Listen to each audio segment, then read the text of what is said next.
Thank you, Madam President. Ladies, gentlemen, thank you all for attending. It is a more than interesting proposition that America is institutionally racist. And before I address the narrative, the emotion, the misconceptions, the misused facts or badly applied facts that have been put out here tonight, I'd like to start with a simple quote. There is a class of colored people who make a business of keeping the troubles, the wrongs, and the hardships of the Negro race before the public. Some of these people do not want the Negro to lose his grievances because they do not want to lose their jobs. There is a certain class of race problem solvers who don't want the patient to get well. That was said by Booker T. Washington. This is an esteemed body, one that sponsors and invites debate. Yet just an hour or so ago, someone who was invited to this body to test his mettle, a chief person to the right hand of Barack Obama, to the right hand of Mayor Bill de Blasio of New York, to, in many ways, as he puts it, the right side of the blacks in America, Al Sharpton, accepted and then refused to come and debate before this body. Attorney General Eric Holder, Attorney General of the United States, said that America is a nation of cowards when it comes to race. In fact, what we stand here and do today, and what someone like Al Sharpton does not do, shows that the cowardice lies with those who would push a narrative, demand retribution when none is required, but do not show up to face the public, either those who support them or detractors. Why is that important to what we do here today? It has been said before, but I will repeat it. The proposition that America is institutionally racist requires that something creates an environment. Two things create an environment for slavery or racism, and they are needed for it to exist. One is a social contract, as in the South during slavery. Two, codified law. Neither of those things exist in American culture today. And in fact, if they did exist as such, then the UK would also be guilty of same.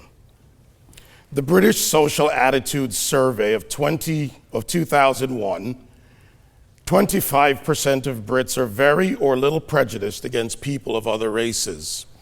In 2013, 30% of Brits are very little prejudiced or little prejudiced against people of other races.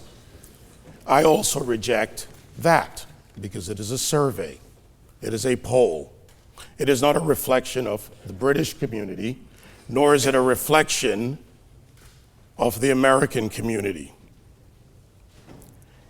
The issues of racism and prejudice will always exist.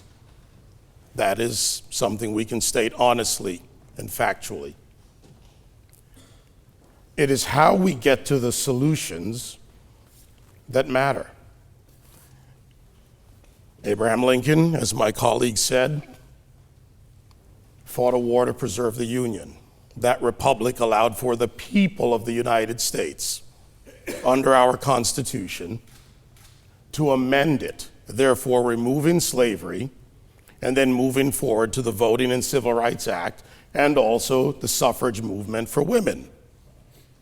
These are great acts in our society. The issues that plague blacks in America, or anyone who is disadvantaged, have too many factors for me to address in 8 minutes or 8 hours.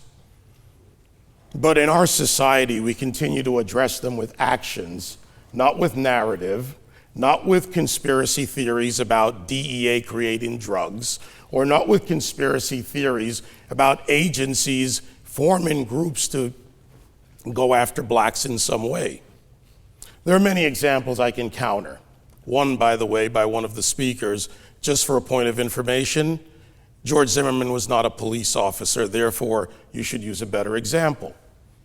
Using wrong examples to present an argument leads us nowhere forward. I understand the emotion and I respect my opposition, but when you go into the areas of making false charges and living in the past, you do not address the issues of the present. In the present, and factually so, and you can do the research regardless, this is not a political issue, it is not a one or the other issue, it is a very complex, nuanced issue. If you find in your heart that America is not advanced as a nation, then you must accept that Britain is not advanced as a nation. That all of the world in the first world is not advanced in any manner. Therefore, you must accept that all is static and societies never change for the better or the worse. To anyone who believes that America is institutionally racist, I'll challenge you to do this.